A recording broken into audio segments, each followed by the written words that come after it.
Good morning, everyone. I know it's 11 o'clock. We're going to wait a few minutes and we will get started.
Well, on behalf of MBAF, Certified Public Accounts, a very good morning to everybody.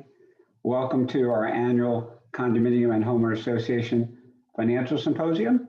Our CPA firm, many of you know who we are. We've been around a long time. We actually MBF got started in 1969, and people refer to us as a leading firm in Florida as to the area of condominium and homeowner association. So we want to just say thank you for participating with us today. I have some very good news and some new news for all of you. So starting next Monday, we will no longer be known as MBAF, we will be known as BDO. We have become a member of the BDO firm. BDO USA is a firm that has about 65 offices nationwide.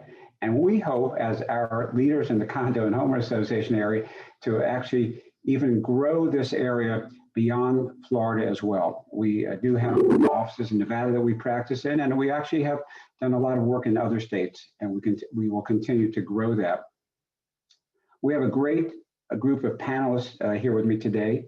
Just by way of introduction, they will introduce themselves, but I will point out to you that first we'll hear from Dr. Colin Polsky, who's a director of FAU's Center for Environmental Studies. Then we'll hear from Deanna Rivera, who will be talking about fraud in times of COVID. Urban Ramirez, he will be talking about red flags of fraud. And then finally, Christian Nenoff, a senior manager with MBAF, and he will be talking about mitigating financial threats. So we are in crazy times for sure. One of the things that I will point out to you is that, we're a large state, and we have thousands and thousands of condo and homeowner associations. And I consider this to be the largest industry in Florida.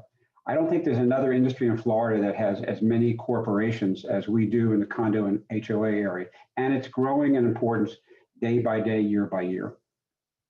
So I just want to point out to you that we will be providing to community associations managers, credit. We've been approved by the state. We will either display the information. The topic is financial threats to condominiums and homeowner associations 2021 and beyond. That will be put on your certificate, and we will give you the certificate number, or if it's not posted, we will provide that to you by a separate email, or you can email me after the session. So my email is mbafcpa.com. You'll see that at the end of the screen as well as the emails of all of the panels. So that being said, let's go ahead and, by the way, if you have any questions throughout the presentation, any at all, we encourage you to go to the Q&A button that's here in Zoom and submit your questions. And once we reach the end of the presentation, we'll try to get to as many as possible. And I also want to thank Nicole Acosta, who is helping assist this presentation. She's a fabulous person. That's just a super person in our marketing team, and she's in the background handling all of this. So thank you very much, Nicole. That being said, let's go ahead and get started. So before we start with our first panelist, I wanted to point out to you that there's something called the Florida Scorecard, and you'll see the in your screen how to access this. This is actually real time. Now, the one you're seeing was the one from yesterday, but it tells you, and this is put out by the Florida Chamber of Commerce. So if you go to floridascorecard.org, you can see this in real time. You'll see the population grow. You'll see the COVID cases change there. But it also tells us here by looking at just one small page of the scorecard that we are doing much better than we were before in many aspects of the economic front, which is good for all of us. Our unemployment rate has been a change of 6.4%. We're 400,000 short in jobs year over year, but we have almost as many job openings as well. So this is just for your reference purposes so that you can go onto it. It's a very interesting website, and it's kept up to date. So that being said, Dr. Polsky, it's yours. Good morning, everyone. Thank you, Monty and Nicole and everyone at MBAF for organizing this. It's a pleasure to be here. My name is Colin Polsky. I'm a professor at Florida Atlantic University, where I direct the Center for Environmental Studies. And I've had the pleasure of communicating and participating with Monty and his team a few times now.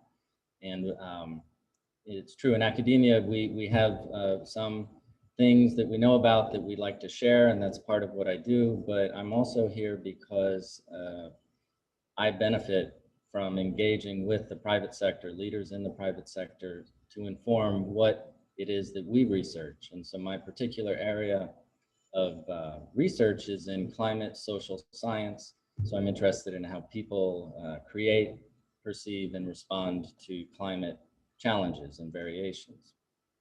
And so the title of the presentation is Transforming a Wetter Florida into a Better Florida. As you see, wetter is code for sea level rise.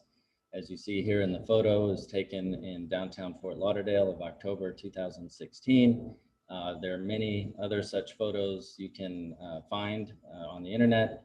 For example, these scenes, this is a street in the Las Olas Boulevard area, not far from the Intracoastal.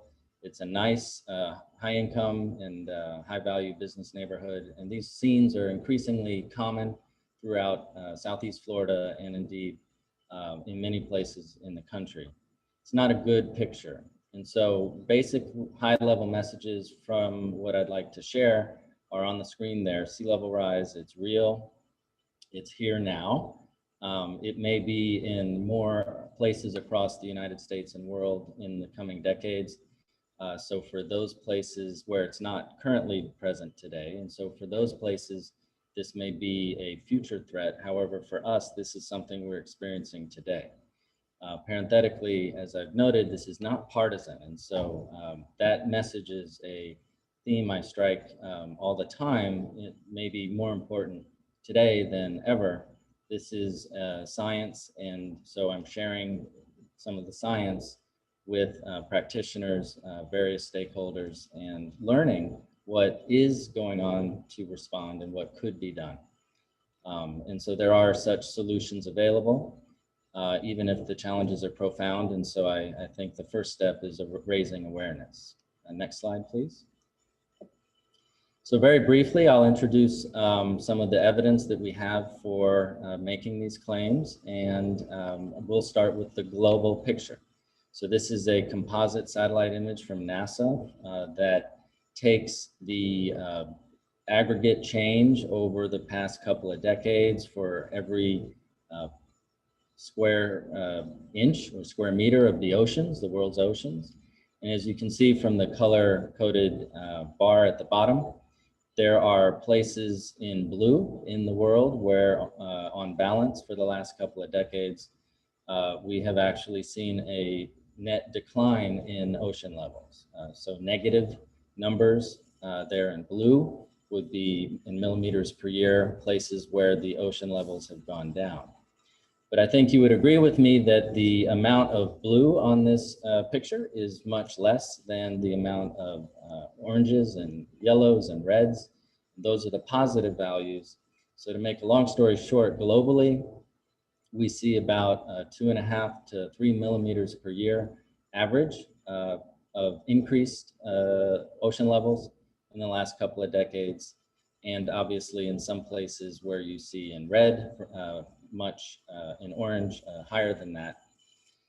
And we know why this is happening. It's very simply because the oceans and the atmosphere are warming, which leads to the ocean expanding, as well as to land ice melting, and that drains into the ocean. Next slide. So at the global scale, still I want to transition to more of a metropolitan scale and international, if you will. And here we see a National Geographic map that ranks the top 5 cities in green that are measured by exposed assets. And I don't know if you can read it, but I'll tell you that the #1 city worldwide measured by exposed assets in terms of what it stands to lose to sea level rise in the coming decades is Miami. And by Miami, they mean the metro area, Key West to West Palm Beach. So I live in Fort Lauderdale, so I'm quite right in the middle of that. And that is, we're #1, as they say. Maybe not the best thing to be ranked #1, but it does place us in a position of leadership, actually, potential leadership. I would be remiss if I didn't identify or highlight what the other red cities are, and that is a ranking of the top 5 cities in the world by population. Now, Miami doesn't rank in the top 5 in population because we're not a small city, but it's still 6 million. It doesn't compare to some of the much larger cities in the world that also happen to be near the water and at low elevation.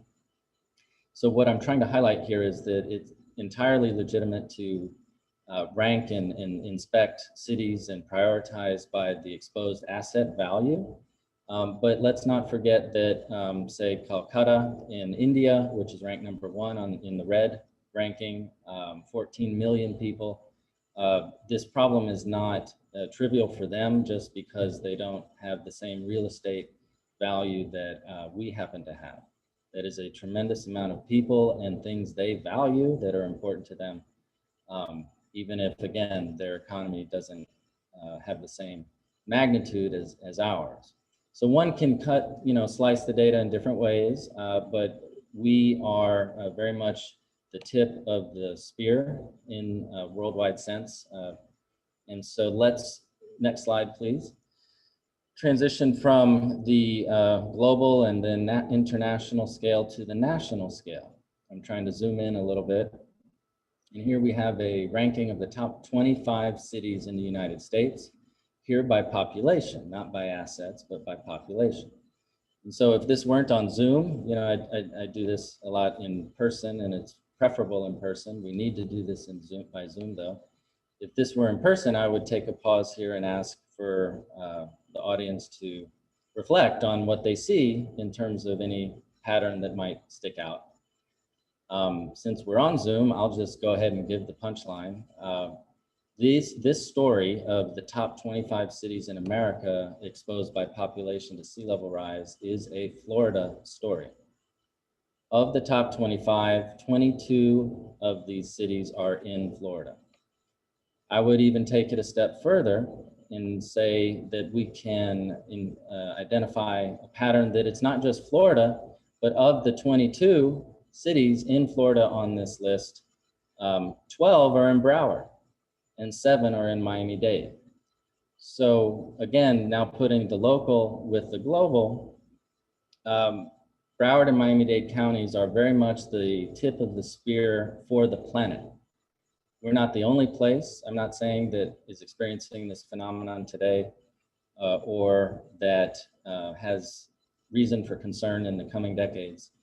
But no place is experiencing this more now than we are, certainly when combined perspective of assets and people. So Broward and Miami-Dade, we're at the leading edge. Next slide. And so the media has taken a hold of these data points, and it is a great story. And so what I have here is just a very limited collection of the kind of high profile media stories that are telling this account of not only sea level rise as a global phenomenon, but also how Miami, that's how they refer to it in the media. Really what they focus on is Miami Beach. But again, Broward and Miami-Dade counties, Monroe County too with the Keys. It's a much bigger area of concern than just Miami Beach, but Miami Beach is particularly media, telegenic. And so the story is in the media, and I've just stopped collecting these stories. There are too many of them. There's 5 or 6 a year, and they're a little bit, I don't want to say sensationalistic, but they do strike a pretty strong tone. For instance, in the top right, can Miami Beach survive climate change? In the lower left, goodbye Miami. Can Miami Beach survive? These are not unexpected spins from what you would see in the media.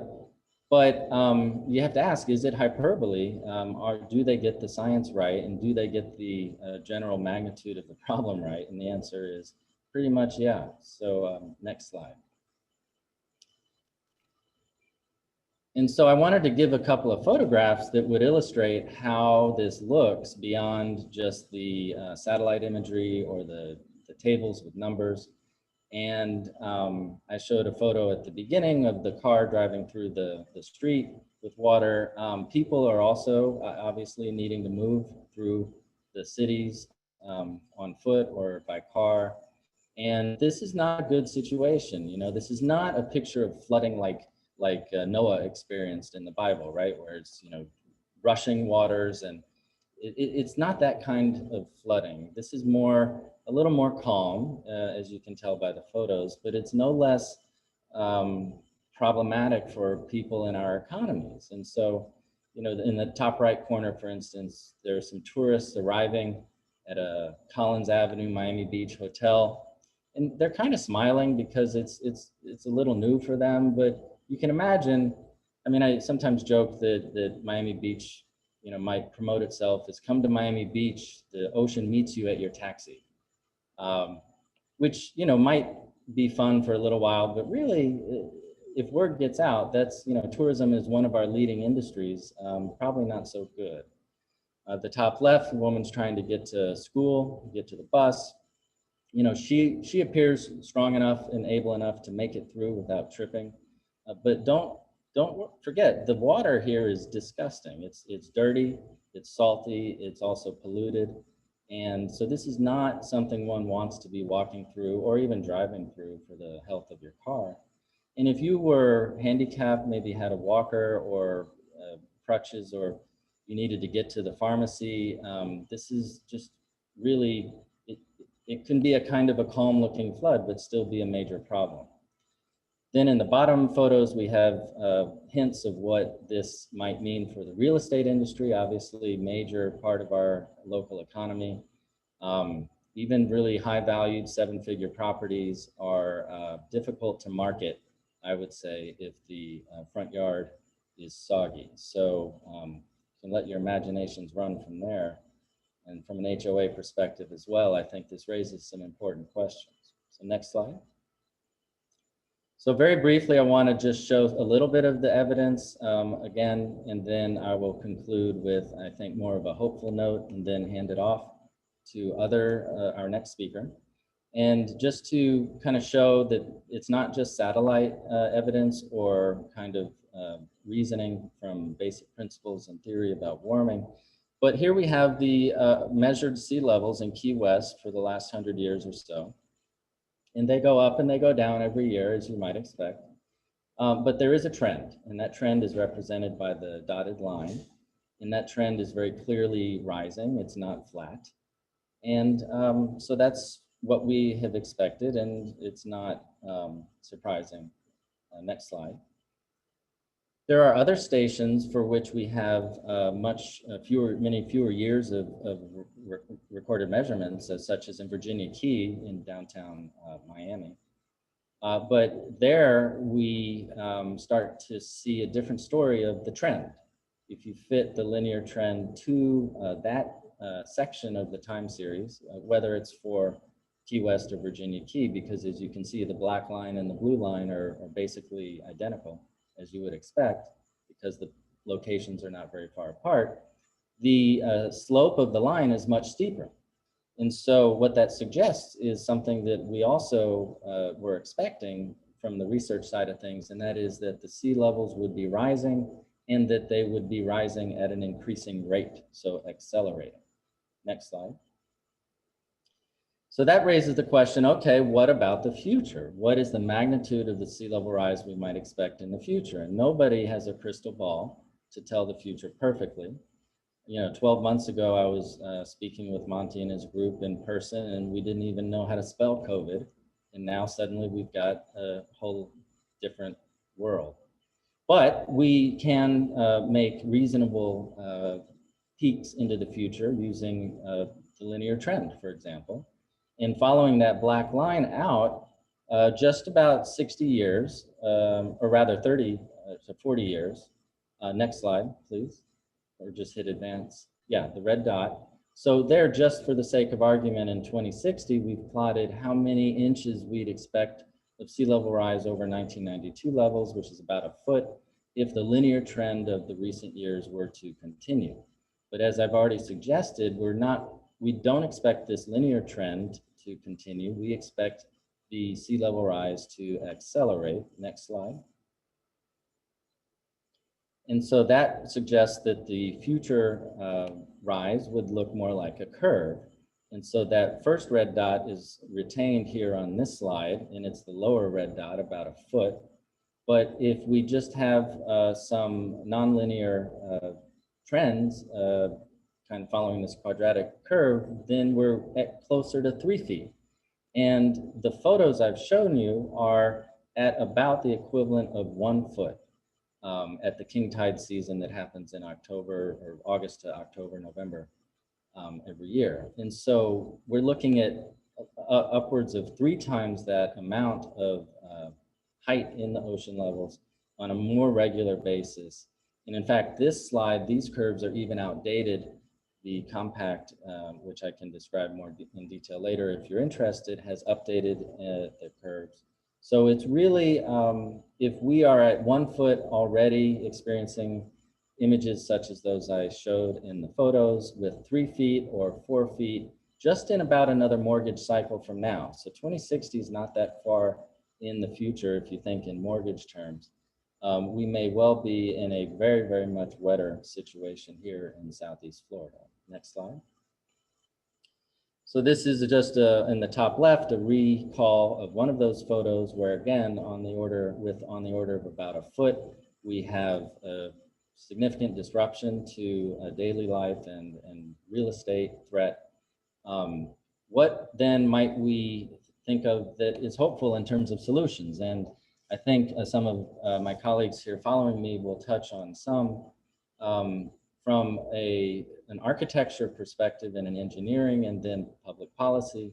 One of my colleagues, a professor at FAU, Jeff Huber, has come up with a set of ideas about how we can begin to envision living with water. So we don't have to leave, but the particular way our cities look may need to evolve. And so this, in my mind, simulates all sorts of creative ideas about what our home here in Southeast Florida might look like in the future in a way that allows us to prosper and enjoy it, even with higher water levels. So with that, I'll conclude and turn it over now to Diana Rivera, who will talk about various other challenges in the times of COVID. Thank you, Colin. My name is Diana Rivera, as Colin mentioned. I'm an audit partner at MBAF, soon to be BDO. As Monty mentioned, we're going to be covering several types of threats that may impact the association's operations. In this case, I'm going to be talking about fraud. And before I move forward with my slides that have specific statistics about fraud and the period during COVID, we cannot start talking about fraud if we don't touch base on the fraud triangle, which have the 3 key elements of fraud.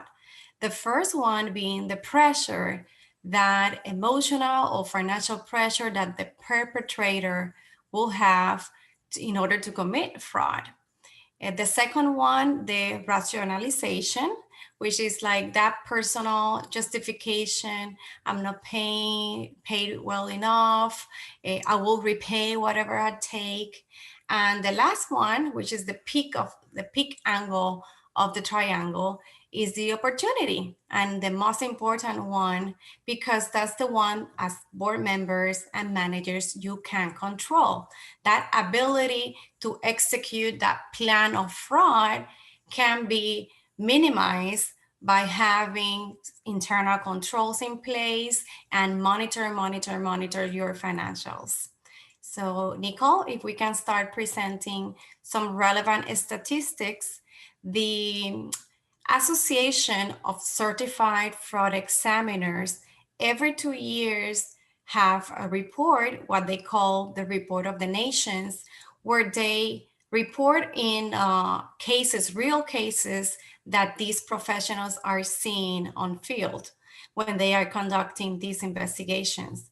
The 2020 report was just released, and that include the statistics of 2,500 real cases that resulted in $3.6 billion of losses. Unfortunately, 1/3 of those cases occurred here in United States. The median loss reported in this report of the nations was approximately $125,000 per case. In US, a little bit lower, $120 per case. The duration of the fraud scheme is the median duration globally is 14 months, even though we could see some scheme going over 24 months of occurrence. By far, the employee tips, and we have seen that in prior reports from the association, that the tips is where the fraud gets discovered. So employees, 43% of the fraud being discovered is by employee tips. Who commits the fraud? 41% of the fraud is committed by the employees and 35% are committed by the managers. Nicole, if you continue with the next slide. So since COVID, the Association of Certified Fraud Examiners have been conducting surveys to their professionals, and the results of this survey, which are basically 2,000 CFE Certified Fraud Examiners, is reporting that 79% of them are already seeing an increase in fraud, which is scary. 79% of these professionals are seeing an increase in fraud since COVID, and those are for November results. Later on, I'm going to show you how since they started, they're seeing an increase in fraud. These professionals are expecting, 90% of them are expecting to see an increase in fraud in the next 12 months. So if we can continue with the next slide. So in overall, the level of fraud, what they have seen since May, and that's the table since May, August, and November, these professionals are seeing a significant increase in fraud or a slight increase, but in overall, they have seen an increase in fraud. In May, 68%, which is the combination of the navy blue in the table shown and the dark green, 68% of them already saw an overall increase in fraud. In August, 77% saw an increase in fraud activity, and 79% in November. What they're expecting, as I mentioned before, 90% of these professionals are seeing an overall increase in fraud. In the next slide, Nicole, those are the top 5 fraud schemes. And this is very important. We are expecting, as moving our activities to the online living, that cyber fraud is going to be number 1. With an 85%, these professionals are seeing an overall increase in cyber fraud activities. The second one is the identity theft with a 73%. These 2,000 professionals are seeing an overall increase. Then payment fraud, which are mobile payments or credit card payments with a 72%, and unemployment fraud with a 69%, and fraud by vendors with 67%. These numbers are from November. In the next slide, Nicole, is what they're expecting are very, very similar to what they already seen and observed in November of last year. So in the next 12 months, these are the risks of fraud these professionals are seeing: cyber fraud, payment, unemployment, fraud by vendors, and healthcare fraud. The next three slides that I'm presenting is the same I showed in the table before the top 5, these are the top 12, but it's the same information, but just since the pandemic started. May, they report the survey in August and in November and what they're expecting in the next 12 months. Now I'm going to be turning the presentation to my partner, Irving, who's going to be talking about red flags for fraud and how the board of directors may avoid the risk of fraud. Irving? Thank you, Deanna, and good morning, everyone. Thank you so much for joining us in this webinar. Hopefully, you'll find a lot of this information useful. As Monty mentioned before, I'm a partner with Morrison Brown. Been at the firm for about 18 years. In about 5 years or so, I was lucky enough to start working side by side next to Monty when he decided to join. And since then, I've become very involved in working with condominium associations, homeowner association, and particularly in the litigation support phase. And as you can imagine, part of what we see there has to do with, wrongdoings, things that some of the board members identify usually in terms of things that have happened and they believe that there's fraud involved, right? So that's when we get called in, and usually after the fact, and we try to come in and help them investigate, corroborate, and file a claim with the insurance carriers, or try to determine what went wrong and what can they do to move forward. So I've become very involved in this field. I enjoy quite a bit working with Monty, the nuances of it. And it's just, as Deanna alluded to, it seems like, as the years have progressed, we get more and more calls. Just last month, we got a call from an association that they had a bookkeeper, and the person was actually able to write checks to herself. And the way she was doing it is actually she put everything, all the information, she put it in the system as a payment to a vendor. And yet right before the check printed, she was able to change the name on the check and then cash a check to herself. So what ends up happening is the association doesn't know what's going on. They're just looking at their bookkeeping and relying on those to an extent. And they don't, this person doesn't get caught for 8, 9, 10 months. And by then, the damage to the association, it's in the hundreds of thousands, and they're still trying to unwind the effects of this. So now we get called in. Now we get to help out and work with them and kind of hopefully help them file the claims with the associations. And so part of what we're trying to do with this presentation is kind of give you some nuggets of information. It seems, unfortunately, that fraud is inevitable. Right, fraud. It's we're relying on systems. These systems are controlled usually by humans, and the systems usually may fail.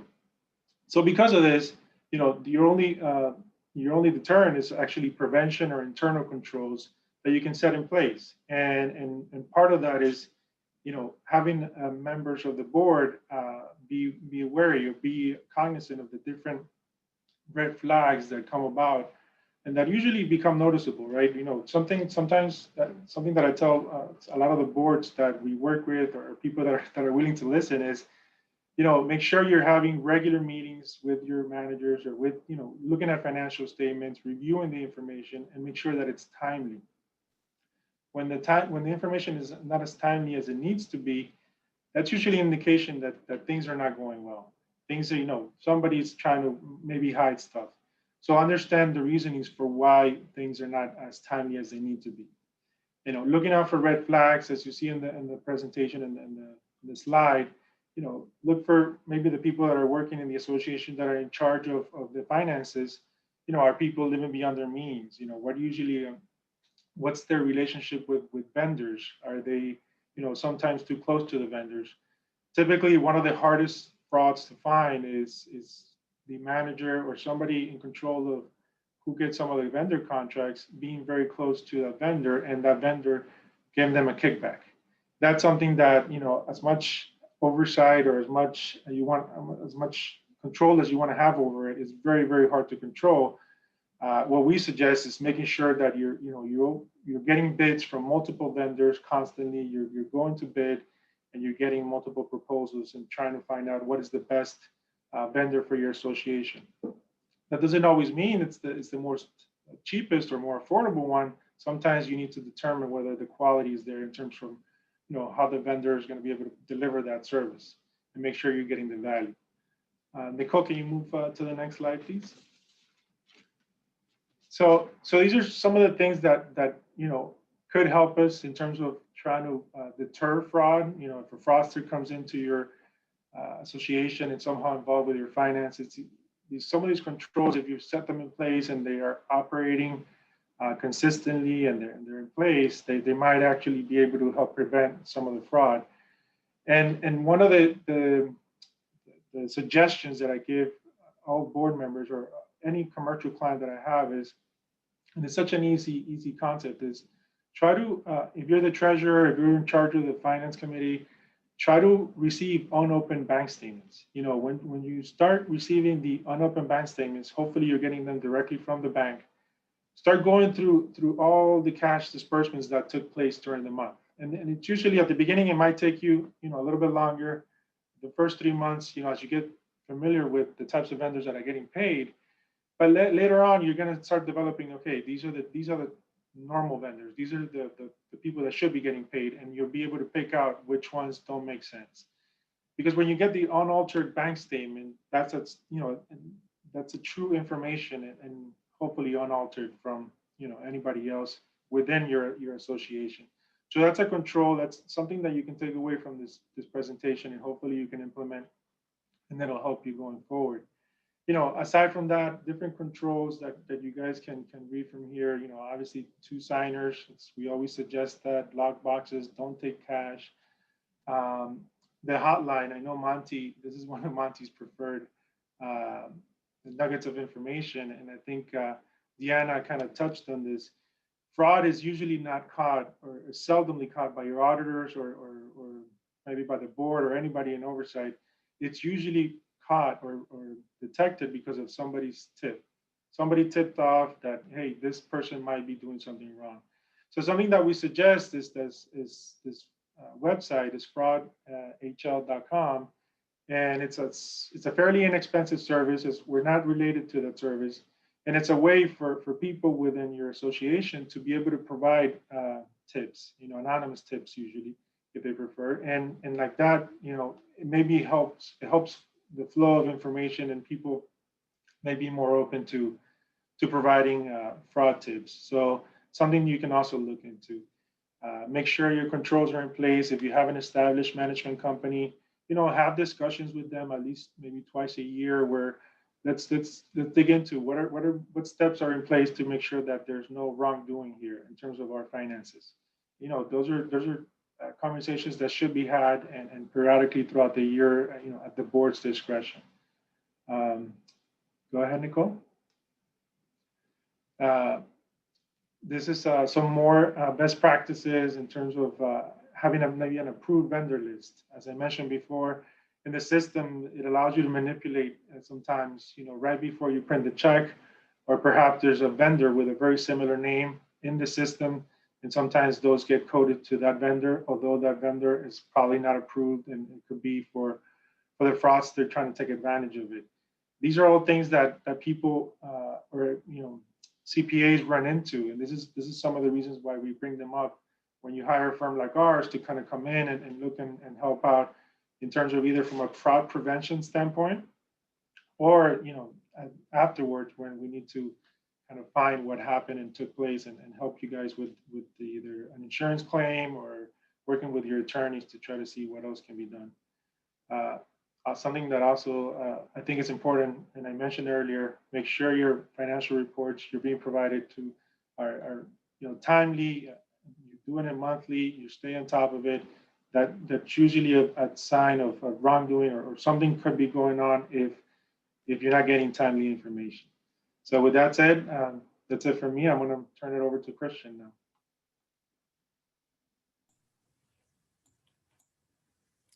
Thank you, Arvin.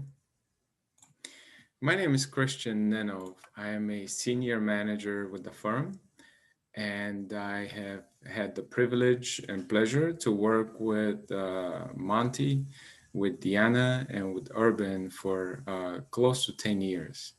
Um, Thank you all for taking the time to this morning, getting close to afternoon, to share this time with us. I sincerely hope that by the time the presentation is over, you would have a handful maybe of valuable insights and even reinforcements to knowledge that you already had about tackling financial threats to community associations. I would like to also recognize Nicole Acosta. She is the person who is advancing the slides, and she's without her, this would certainly not be possible. She's a star in our marketing department. And also, before I continue with the presentation, a special shout out to Katya, who left us such a nice message when she registered for the class. So thanks, Katya. So I'll be speaking about mitigating financial threats. So Dr. Polsky spoke about rising water levels. Diana and Irvin spoke about fraud. Now, what do, after the event, or how do you prepare for these events? So that's going to be the topic of my small section here. And in terms of preparing for natural events, right? Maybe the place to start, or the place to consider getting to eventually, would be to get those professionals to the association so they can take a look at what are the actual physical risks, right? They can examine the property. They can prepare a listing of maybe potential future projects with a timeline and an estimated budget. So that would be the plan of for mitigating those threats. And we have a number of those, right? We have the hurricanes every couple of years. They touch and go here in South Florida. We have the ever rising water that we spoke about earlier. We have other financial threats too. We have fraud. I mean, that's a financial threat for sure. And COVID too. I'm gonna touch a little bit more about on COVID in a second. But all of those threats really they impact the financial health. They impact future assessment levels. They impact the structure, the security of the building, and probably what a lot of you are concerned about is property values as well. I know we have, I looked at the attendee list, and we have a pretty good mix here. So we have professionals, we have board members, we have residents. So everyone has a different concern, but I'm sure that those financial threats impact all of us in one way or another. So Nicole, if we can go on to the next slide, please. The first stopgap measure, I would say, is having a healthy working capital. So, this is the most important part, having that cash that is put away just for contingencies and just to, in many ways, when you have set aside funds for other projects, be that for security deposits, for special projects, special assessments, reserves, if an association runs out of working capital, well, guess what? Those funds are going to be the first to get tapped into, whether that's allowed or not allowed. When it's time to pay the electricity is going to get paid. Again, regardless of the source of the funds. So for that reason, working capital, having a healthy fund balance is just so critical. It's key. The general recommendation for where that level of comfort would be is we've seen it in hundreds of associations, and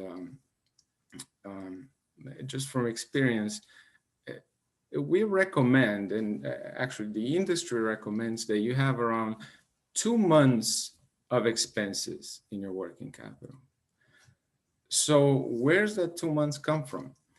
As you probably well know, a lot of developers that when they're initially selling off units, they charge that capital contribution amount. That's normally either 1 quarter's worth of assessments or 2 months worth of assessments. So that's exactly the point there. You know, you need to have that cushion in case there's any contingency, in case there's a number of unit owners or homeowners that are for whatever reason, they stop paying their assessments, or just a period of extraordinarily higher bills.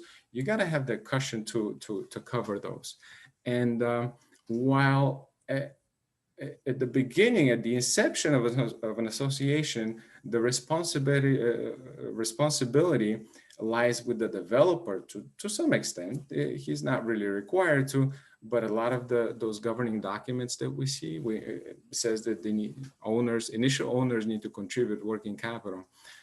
But after turnover, the responsibility of maintaining the working capital goes back to the owners, to the homeowners.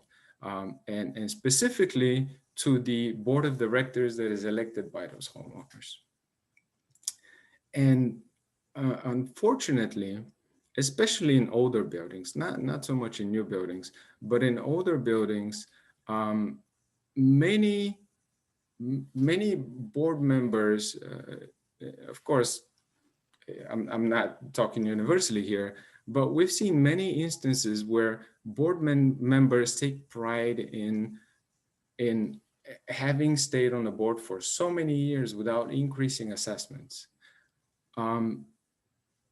You know, I can't really advocate this position here because really the board is there to provide for those funding, to allocate the funding from the assessments, and to make sure that the property values remain consistent. And again, working capital is just key, and that working capital is being maintained at an adequate level.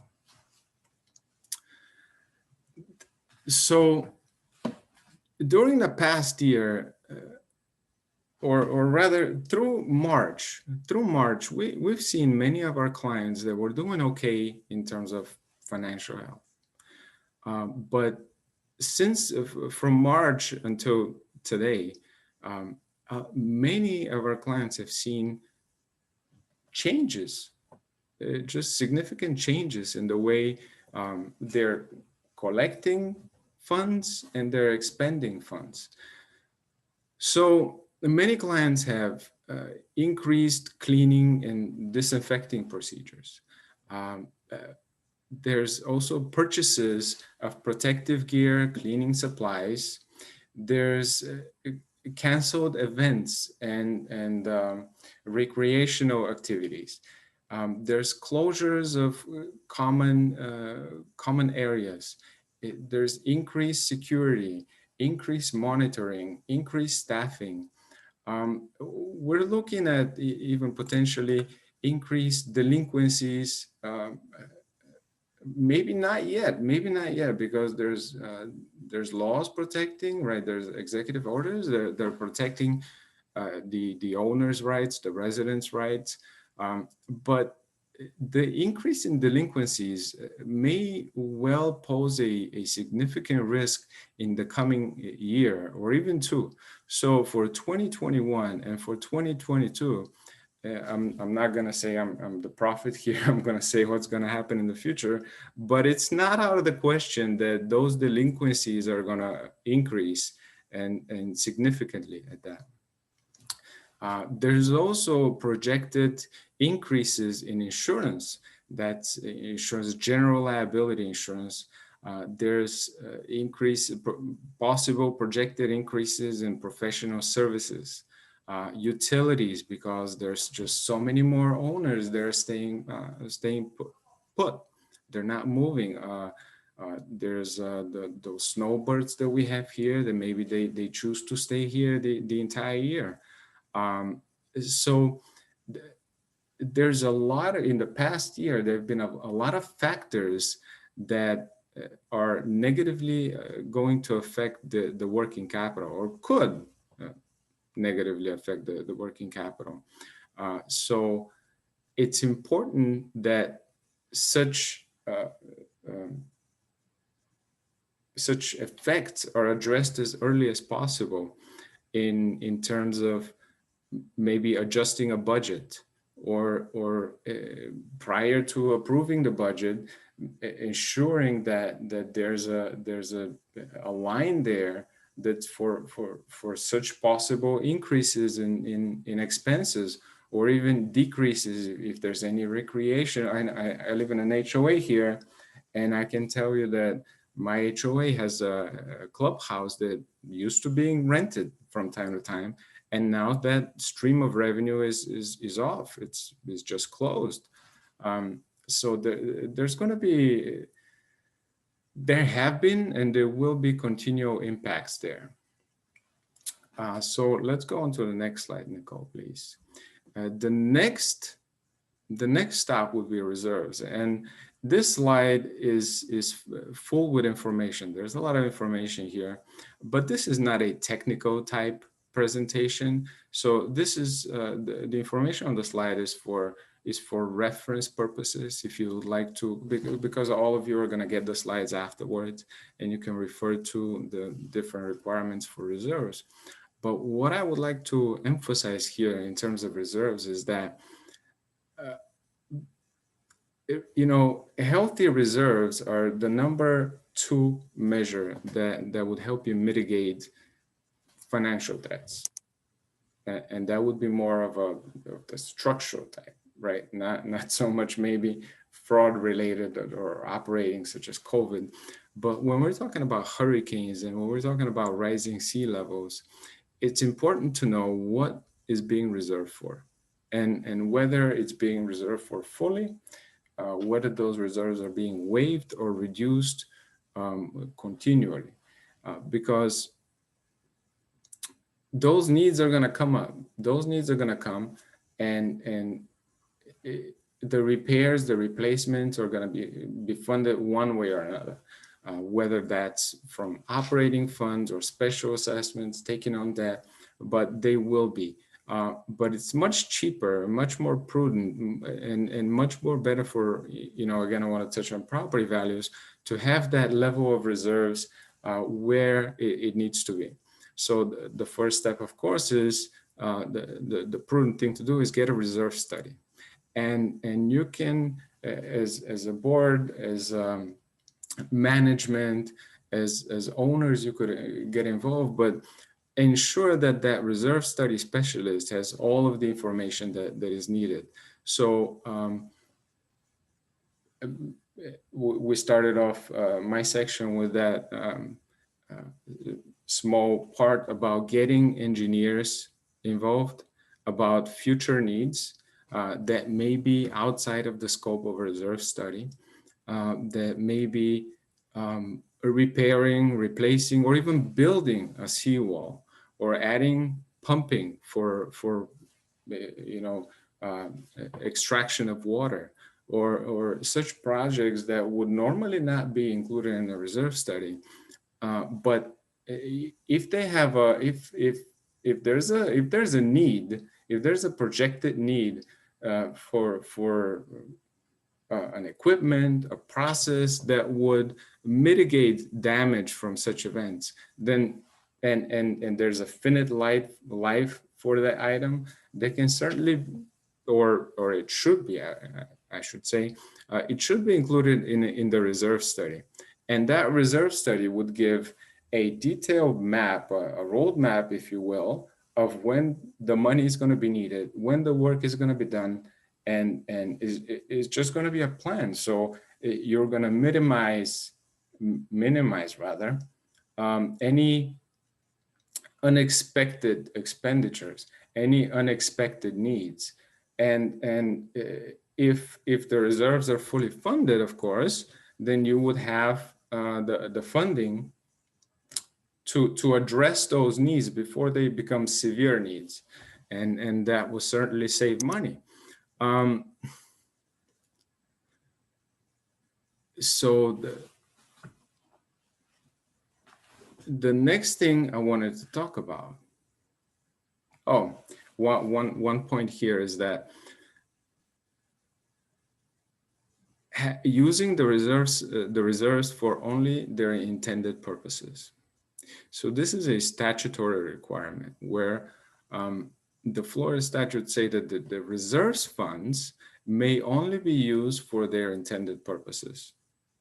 So that means that if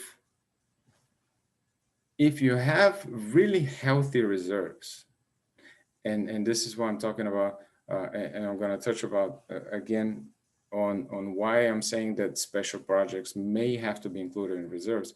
But if you have really healthy reserves, and let's say you need a large pump or a seawall, I'm going to bring those two items back.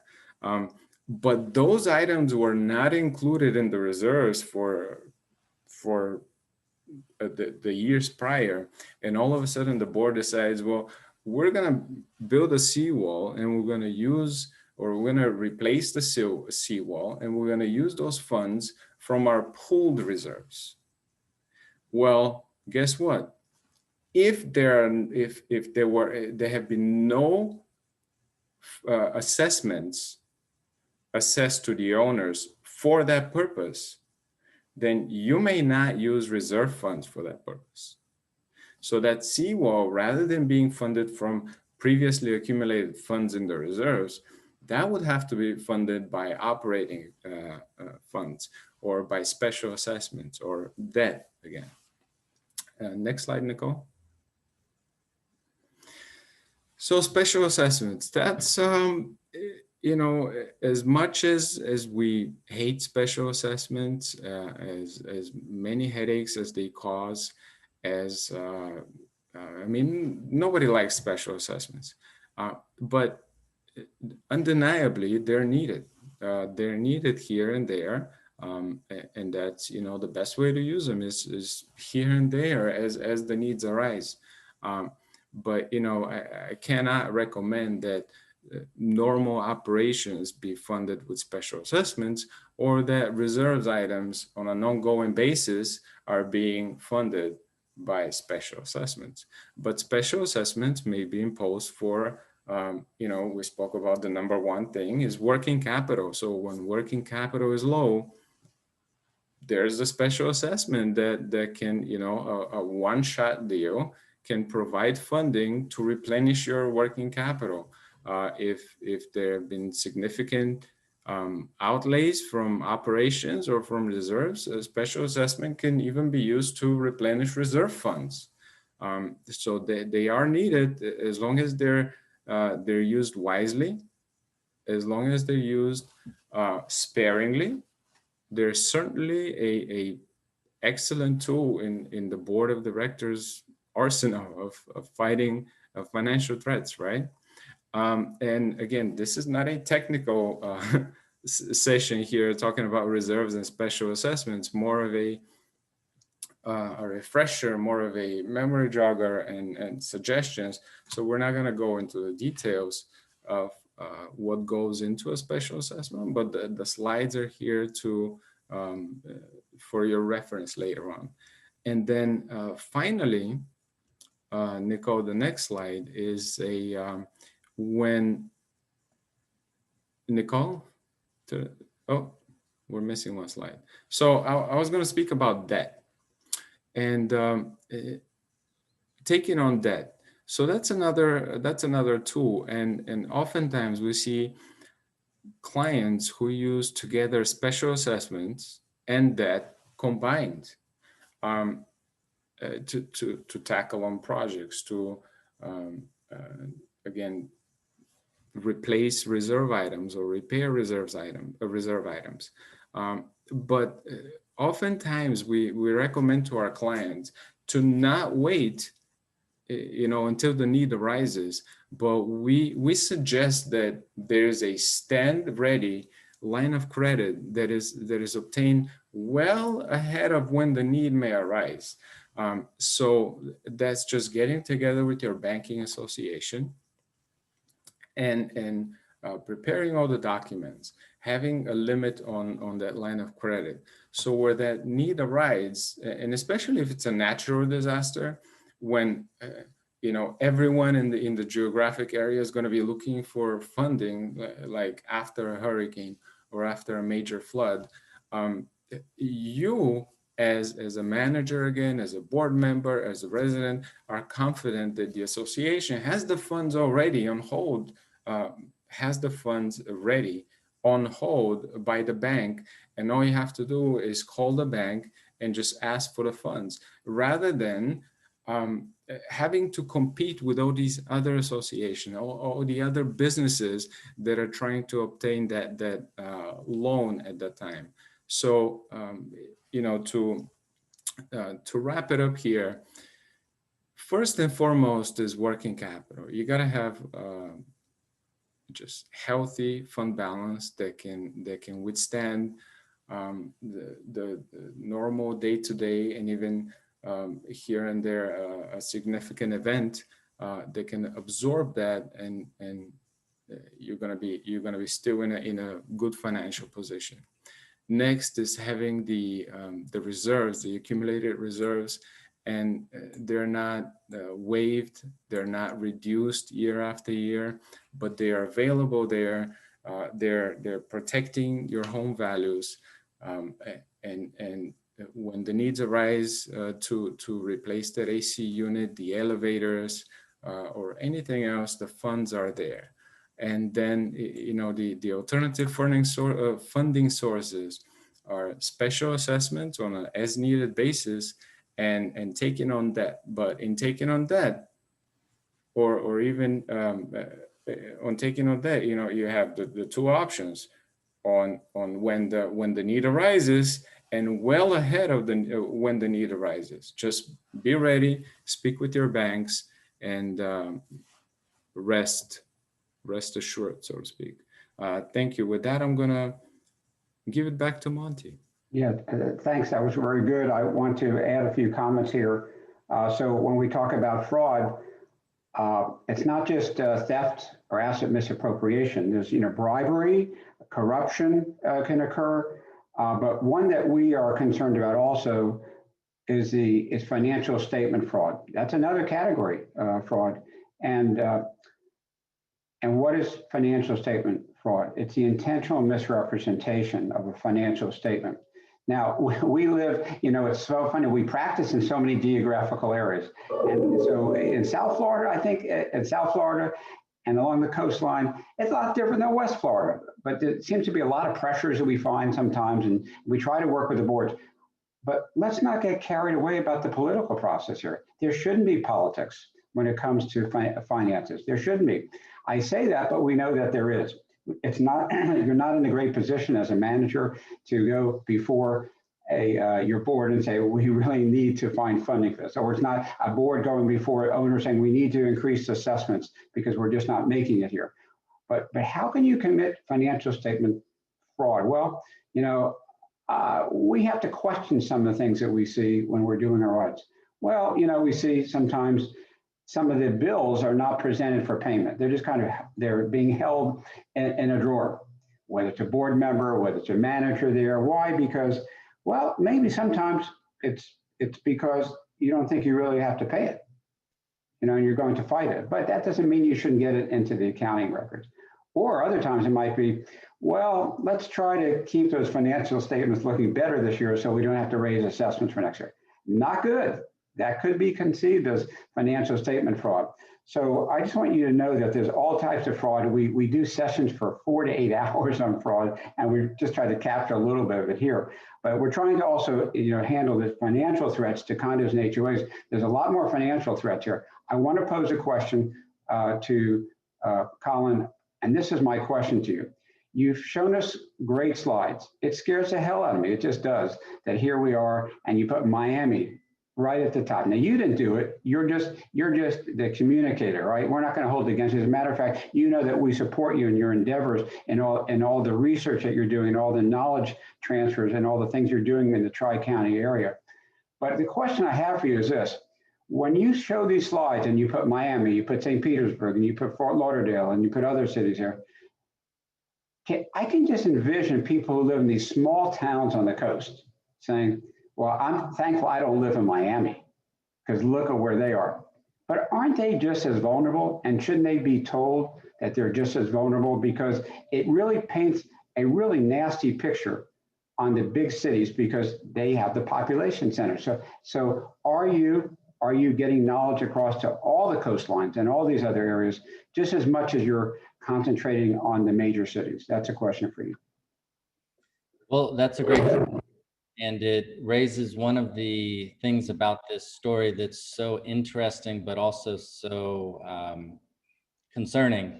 And I tried to highlight this, but it bears a little further discussion. Miami, it's not just the downtown Miami or, the built up area in Fort Lauderdale or West Palm Beach. It really is the entire metro area of Monroe County, as well as Miami-Dade, Broward, and Palm Beach.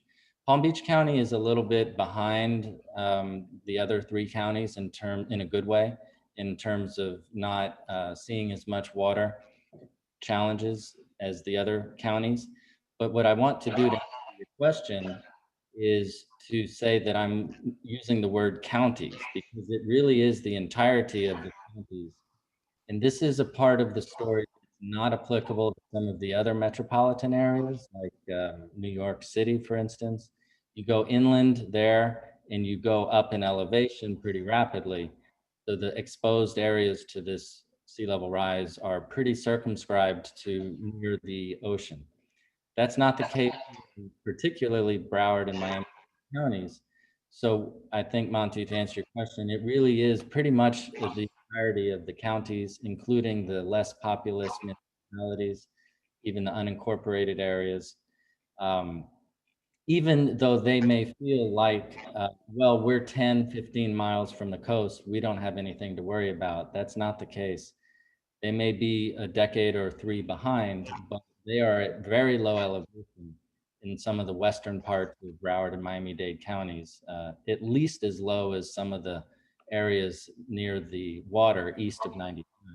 So this really is all of the land area in all of our counties that, or much of it, that needs to, that is exposed.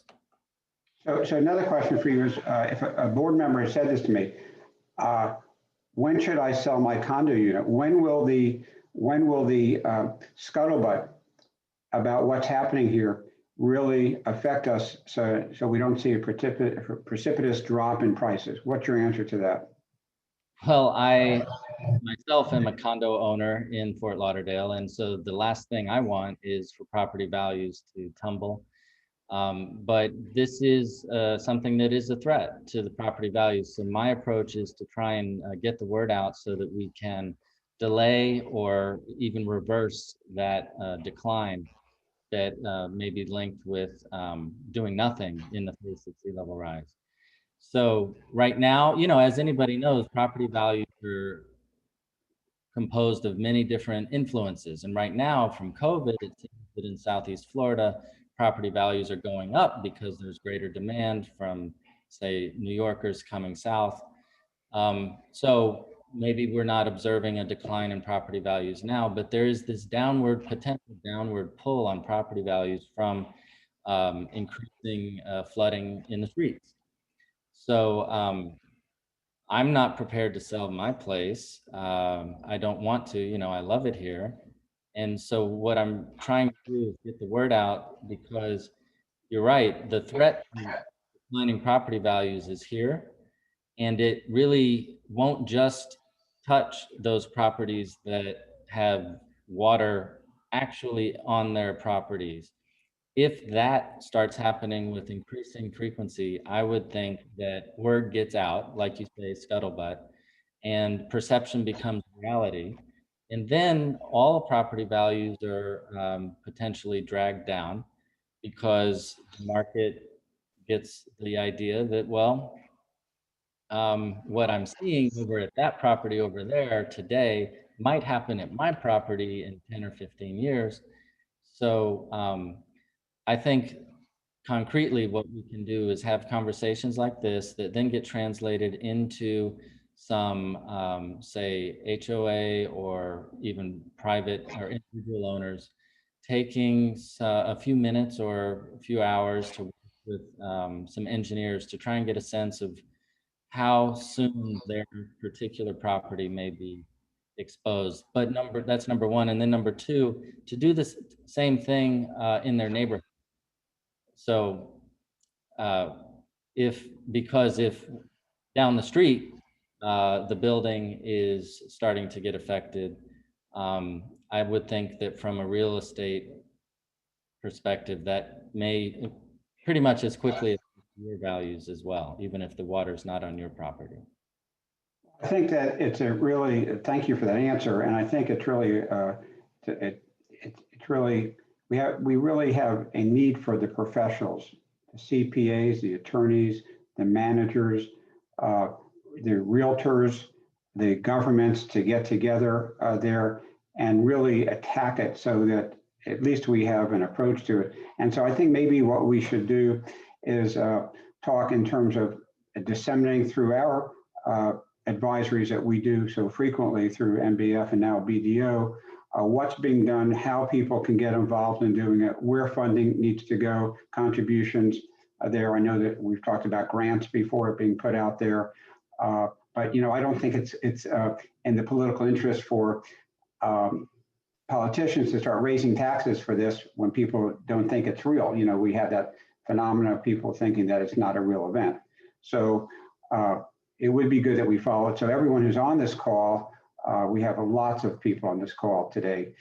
Please remember, it's all of our responsibilities to keep abreast of this and get involved in initiatives because, as you said earlier, Colin, this can be overcome in terms of initiatives there, so that we're not building condominium buildings on stilts down the road. And because my fear factor is I have to get into a canoe to get from here to there. And I don't think I'm going to like that. So, or future generations. I did get a question that came up that said, how often should the association pay for a reserve study? So our simple answer to that is that you should get as frequently as you can. You should have a physical study done of the property and with a reserve study there. And then that can be manually updated every year by finding out what's happened at the property, what improvements have been put in place, what replacements have occurred, and what other items need to be funded. Giving us information to your reserve study specialist, they can do a mathematical update for a very nominal cost. There are certain states that require every 5 years they must have a formal reserve study, some even more frequently. So it's just prudent to do that. And that's another thing, you don't want to shy away from that. And I want to thank Christian also for bringing that up to date. I do want to mention that if you are seeking manager credit there, if you send an email to that stands for Sandra, salfonso@mbafcpa.com, and we will actually submit the credit directly. It's been approved by the state directly to the state. And of course, you have the emails of all of us on this call. I don't think that there's any other questions I want to ask the panelists. There, I'll start with Urban. Anything else you want to add before we close up? Oh, Monty, I just saw a question come up. I'm not sure if you have access to it, but they're asking if the association is in Florida, are they required to get a study done? If they don't get a study, are they in violation of the statutes? So the answer to that question is that there is a requirement to establish reserves. And basically, from a fiduciary responsibility that a board member has, it should be done properly. Now, it could be done based on a study done by the board if they know what they're doing, going out and getting physical inspections of the property, knowing what needs to be reserved for, getting the bids and so forth. But it's probably wiser to get an engineering firm or a reserve study specialist to do that. I don't know if that answers the question, but it's required to have reserves in every condominium budget. Only the owners can waive the reserves, and that means full funding of reserves too. In homeowner associations, the statutes, Christian, you want to tell us what statutes are for homeowner associations briefly? The statute for Florida Home Association, that's, Reserves. Chapter 720, says that reserves must be funded fully, but the reserves there are a little bit different because statutory reserves for HOAs are considered those that are established by the developer or established later on by the,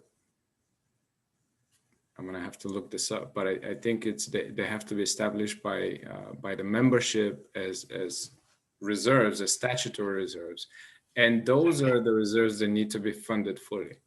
Now, and the rules are, just 'cause I want to move on, I have some other questions. The rules are once a homeowner association. we lost Monty. And can you, what's that? We lost you for a second. Okay, I'm sorry. Yes, I see my internet connection is unstable. Can you hear me now? Yes. Yeah, okay. So once a homeowner association does establish reserves, they must continue to put reserves in the budget. And if they do not have reserves, there's a mandated disclosure in all of their financial statements. I did get a question saying, when getting competitive bidding, how do you do it for property insurance, as there are limits in the number of agents that can discuss opportunities, same insurance company? That's a problem. I'm just going to answer that. And that's probably beyond the scope of this seminar, but it's a great question there. And that's why you should seek the advice of your counsel and your property manager. We really recommend that you have professional management companies as a whole. We find that as to fraud, we see more fraud occurring in self-managed associations. Not to say that you can't have great self-managed associations there, but this is from experience. I get at least 2 calls per week and inquiries on the internet to get involved in doing fraud audits for condos and home associations. We can't take them all because a lot of those are too small. Or we question the validity of it there, and we have to wonder about who's making those accusations. But it is growing and growing and growing. Somebody just pointed out to us that reserve studies are done every 3 years. I think that's going to be a policy that you adopt as a board. Deanna, you have anything else in closing? Monitors, and board members, we suggest always to get involved in the financials review, monthly financials, and a day-to-day operations with the managers. And we take the opinion that every board member has the responsibility for the funds of an association. You can be a secretary of the board, you can be director on the board there, but everyone has responsibility to safeguard the funds of an association. You can't say, oh, that's somebody else's problem. It isn't. It is absolutely every board member's problem. Christian, anything in closing? I'd like to say that our email is there, and I can speak for the MBAF team. Our emails are on the screen, and probably Dr. Polsky feels the same way. But if any questions come up later on, please send us an email. I'll be more than glad to answer any questions. And Colin, any further comments? No, thank you very much for this opportunity again. And I'm always interested in hearing reactions. So do please contact Monty or myself or anyone, and the conversation can continue. And I feel really good that you live in a condominium, because I know that you're going to be looking out for all the rest of us too. So thank you everyone for joining us. Remember how to get manager credit, SL Fonto. You can just reach out to us. We'll be happy to do that. Please feel free to, we have recorded this session. Please feel free to add more people to our list there, board members, owners, managers, attorneys, engineering companies, professionals there. And if there's any, we're always looking for recommendations for future items, but we only do this financial symposium once. We've always done it at least 3 times during in Miami-Dade, Broward, and Palm Beach County. If asked to go to other counties, since we now cover the entire state, we will consider that when we do this in person. And Dr. Polsky and I have spoken about even doing joint sessions to larger communities as well. So we're available for that. Thank you very much, everybody, for participating in this. and have a good rest of the day and a very happy new year. And we hope that we are COVID-free by the end of this year. All the best to you. Thank you so much. Thank you.